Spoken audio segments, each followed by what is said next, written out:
अध्यक्ष महोदय, 293च्या सत्ताधाऱ्यांच्या प्रस्तावावरती बोलण्यासाठी मी या ठिकाणी उभी आहे.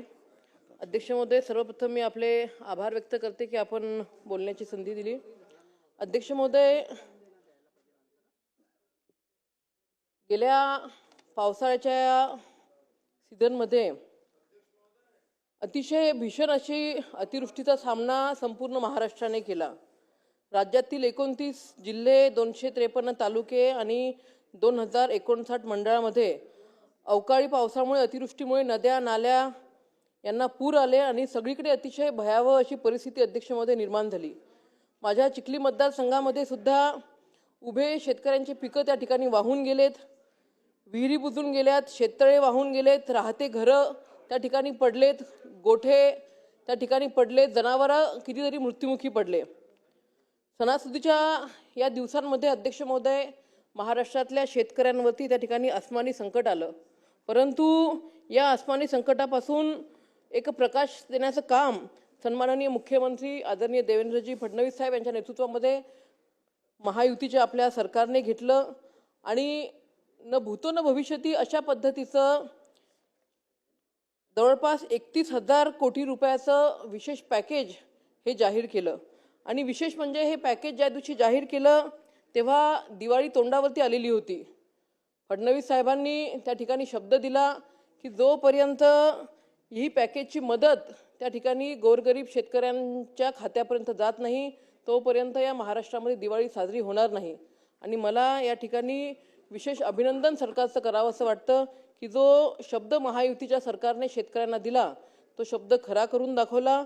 आणि आजच्या घडीला जवळपास 17,000 कोटी रुपयाचं विशेष अनुदान हे शेतकऱ्यांच्या खात्यामध्ये त्या ठिकाणी अध्यक्ष महोदय आलेलं आहे. अजूनही 10 ते 12,000 कोटी हे शेतकरी बांधवांचे त्या ठिकाणी येणं बाकी आहे. अध्यक्ष महोदय, आता विरोधकांचे भाषणं या ठिकाणी ऐकलेत आणि कुठेतरी वाटलं की तुलना ही त्या ठिकाणी झाली पाहिजेत. यावर्षी जशी अतिवृष्टी झाली अशीच अतिवृष्टी 2013 साली सुद्धा त्या ठिकाणी महाराष्ट्राने पाहिली.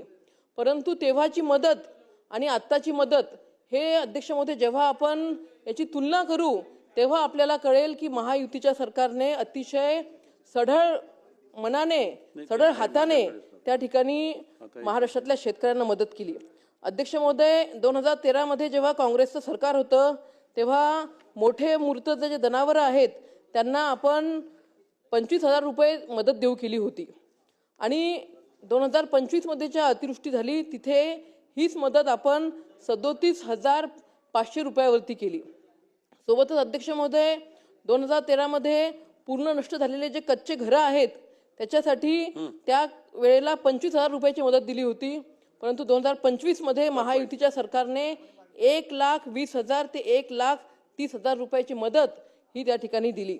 सोबतच अध्यक्ष महोदय, खरडून गेलेली जी जमीन आहे, खरडून गेलेल्या जमिनीसाठी महाविकास आघाडीच्या सरकारने हे 20,000 रुपये त्या ठिकाणी दिले होते. परंतु महायुतीच्या सरकारने खरडून गेलेल्या जमिनीसाठी 47,000 रुपये त्या ठिकाणी दिलेत. आणि सोबतच मनरेगा विभागामार्फत शेतजमीन लागवडीसाठी योग्य करण्यासाठी 3 लाख प्रति हेक्टर मदत त्या ठिकाणी जाहीर केलेली आहे. अध्यक्ष महोदय, 2013च्या तुलनेमध्ये महायुतीच्या सरकारने अतिशय भरघोस अशी शेतकऱ्यांना मदत त्या ठिकाणी केलेली आहे. अध्यक्ष महोदय, महाराष्ट्रातली ही अवस्था त्या ठिकाणी असताना बुलढाणा जिल्ह्यामध्ये सुद्धा अध्यक्ष महोदय खूप प्रचंड नुकसान झालं होतं. आणि आमच्या बुलढाणा जिल्ह्यात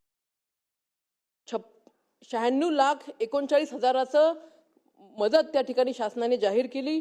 आणि याच्यापैकी अध्यक्ष महोदय, माझ्या चिखली विधानसभेमध्ये 110 कोटी रुपयाचं विशेष पॅकेज हे त्या ठिकाणी महायुतीच्या सरकारने देऊ केलं. याच्यामध्ये अध्यक्ष महोदय पूर्ण जिल्ह्याचं जर का आपण पाहिलं तर या 536 कोटीपैकी अध्यक्ष महोदय 33,000 शेतकऱ्यांना त्या ठिकाणी अजूनही ही मदत मिळणे बाकी आहे. याच्यामध्ये 4 कारणं त्या ठिकाणी दिलेले आहेत. सहमती नसल्यामुळे जवळपास 15,000 शेतकऱ्यांचे त्या ठिकाणी मदत प्रलंबित आहे.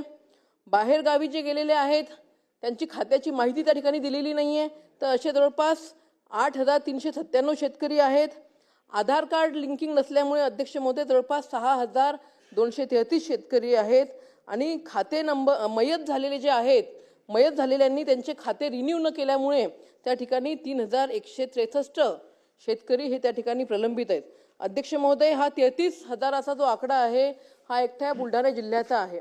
पूर्ण महाराष्ट्राची जर का आपण परिस्थिती पाहिली अध्यक्ष महोदय, तर अजूनही लाखो शेतकरी हे मदतीपासून वंचित आहेत. शासनाने पात्र ठरलेल्या परंतु तांत्रिक बाबीमुळे अडचणीत आलेल्या शेतकऱ्यांसाठी एक विशेष योजना त्या ठिकाणी करण्याची अध्यक्ष महोदय अत्यंत आवश्यकता आहे. अध्यक्ष महोदय, बुलढाणा जिल्ह्यामध्ये 2024-25 हा जो खरीपाचा पीक विमा आहे हा सुद्धा खूप मोठ्या प्रमाणामध्ये भेटलेला आहे.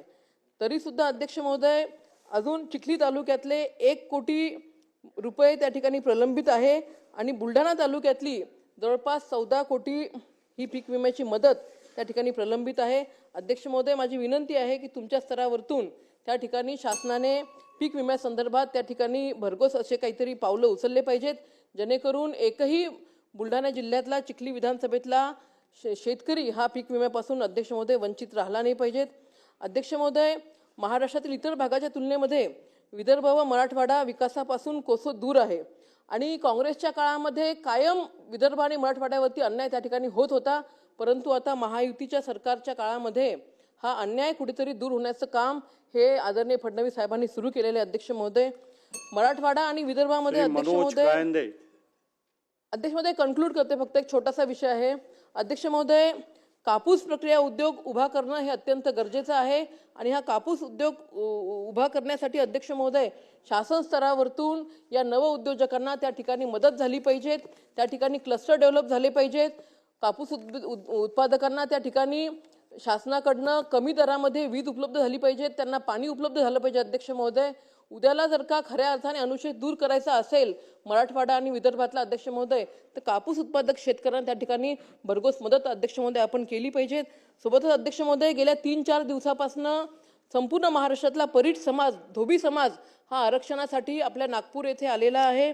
अध्यक्ष महोदय, अजूनही आपलं शिष्टमंडळ भेटायला गेलेलं नाहीये, तर अध्यक्ष महोदय त्या समाजाच्या सुद्धा भावना ह्या शासनाने जाणून घेतल्या पाहिजेत.